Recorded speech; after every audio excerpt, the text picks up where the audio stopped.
Coach, final Big 12 home weekend with Kansas coming to town. Does it make it more difficult with the shift up in schedule, moving it to Thursday, Friday, Saturday? It doesn't make it easier for sure.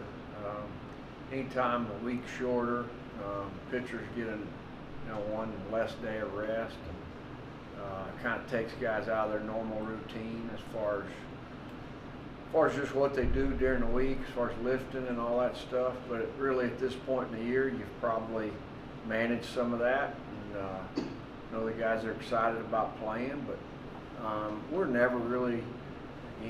We try to keep guys on normal rest as far as pitching goes, and just thinking about that makes me think, future years with, BYU coming in, you're going to do that every week, every team in the league's going to do it. So I guess you better get used to it.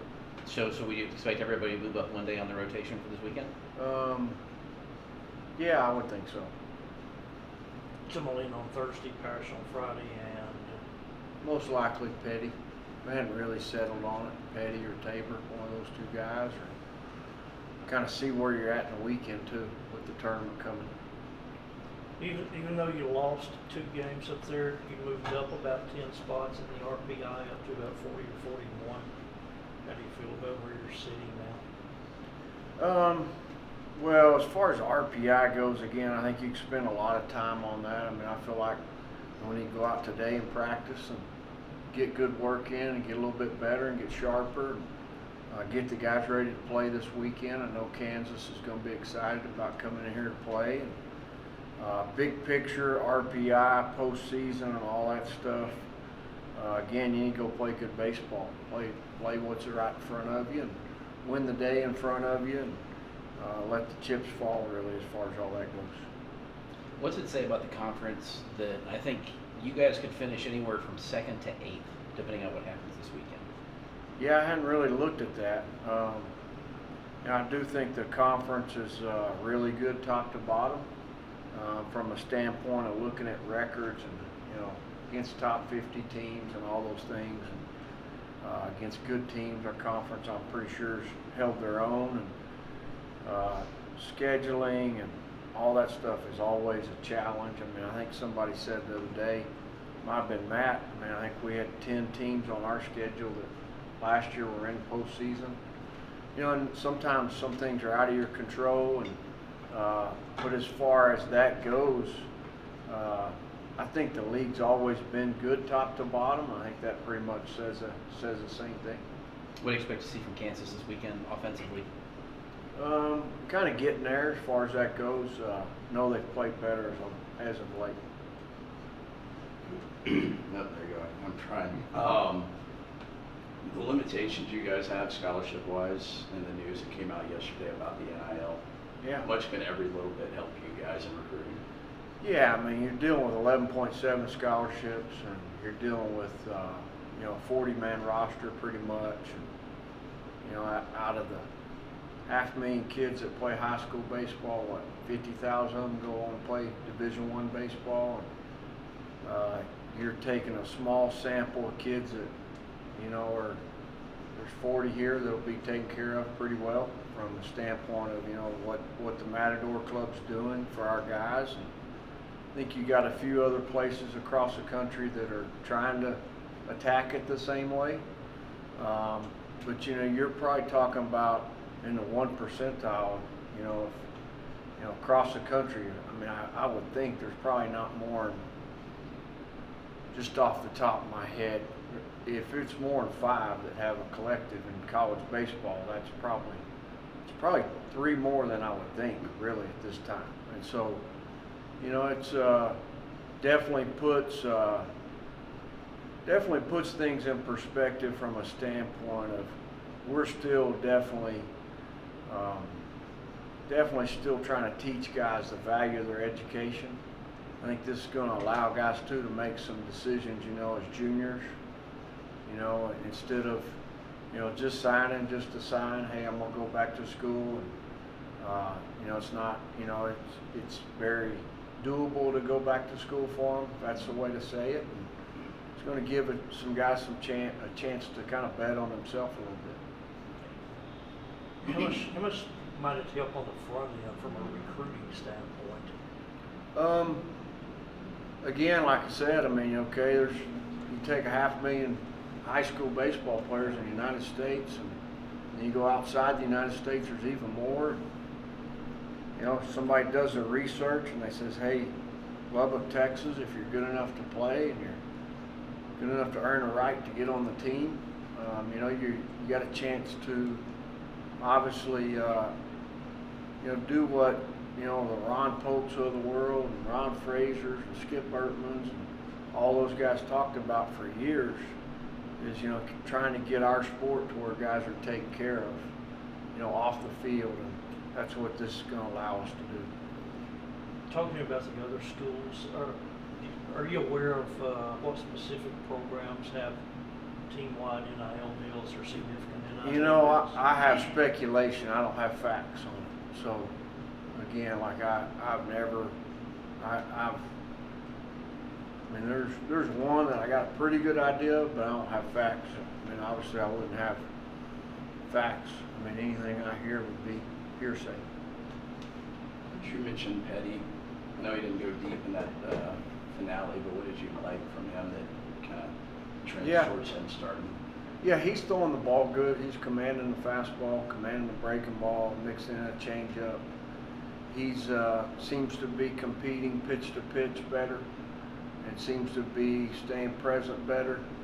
And again, we really liked what we saw the other day. We just didn't really want to make a move in the middle of an inning, and we knew if something happened, we were going to, so we went ahead and went to free. And he seems like he's throwing the ball. Seems like you know, he's embracing the moment of being out there.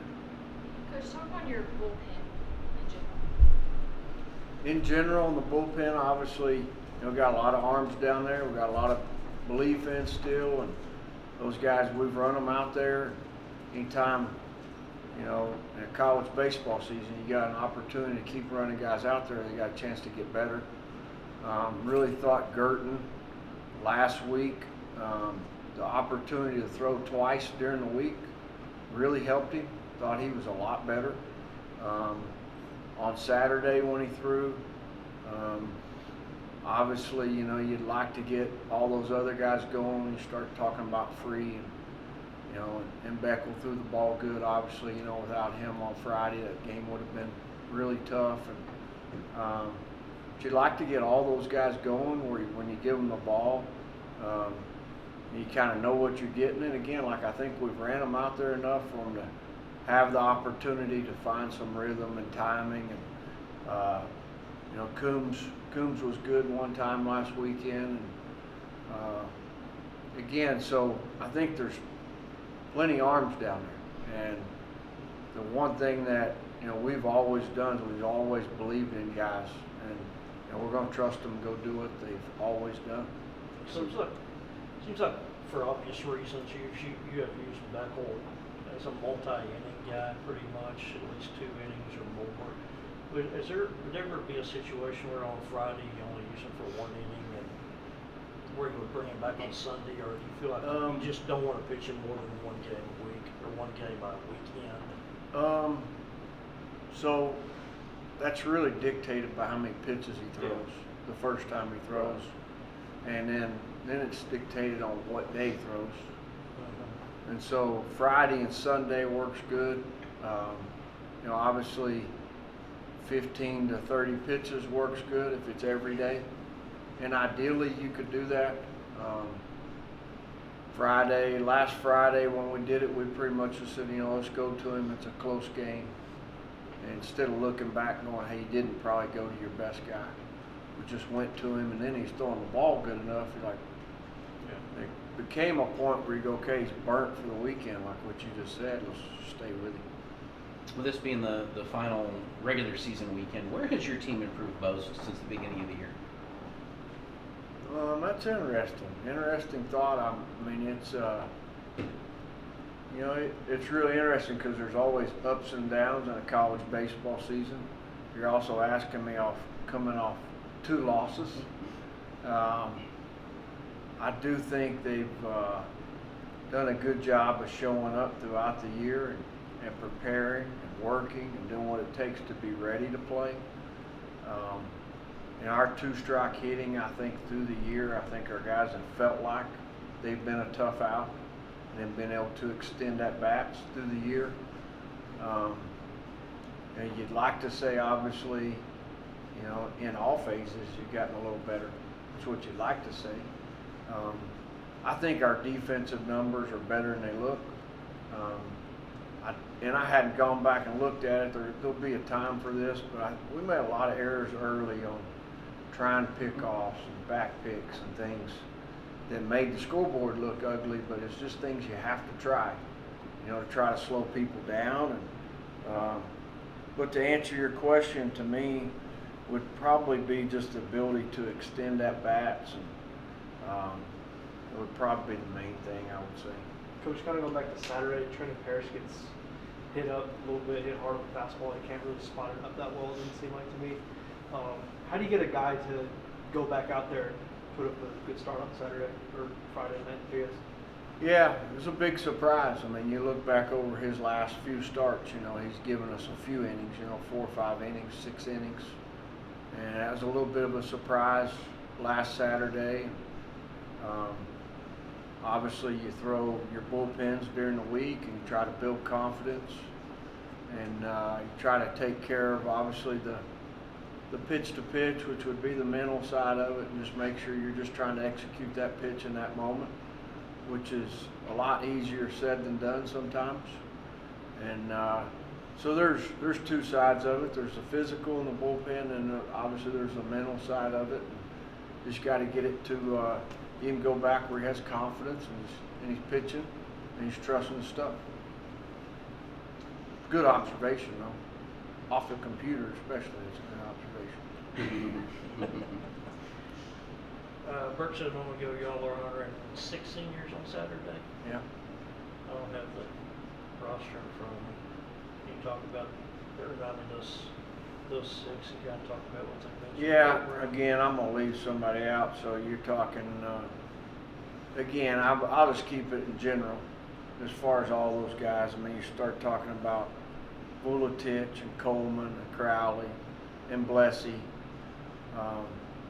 all those guys. Help me out, Matt. Who am I? Hester and Coombs. Hester and Coombs.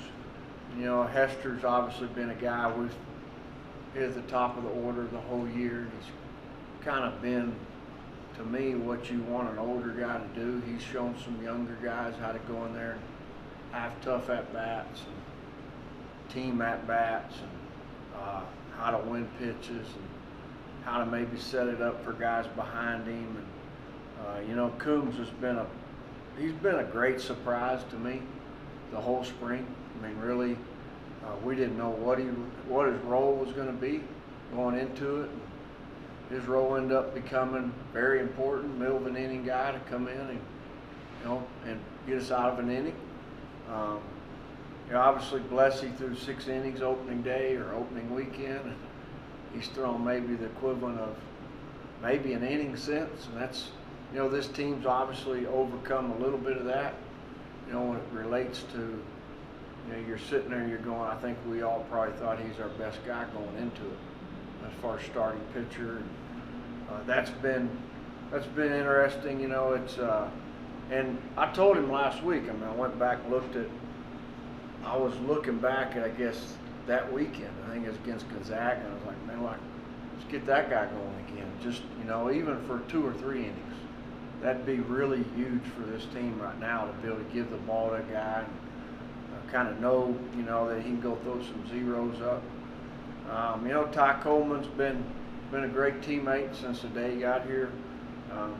He's really helped the young guys, and just has a lot of experience.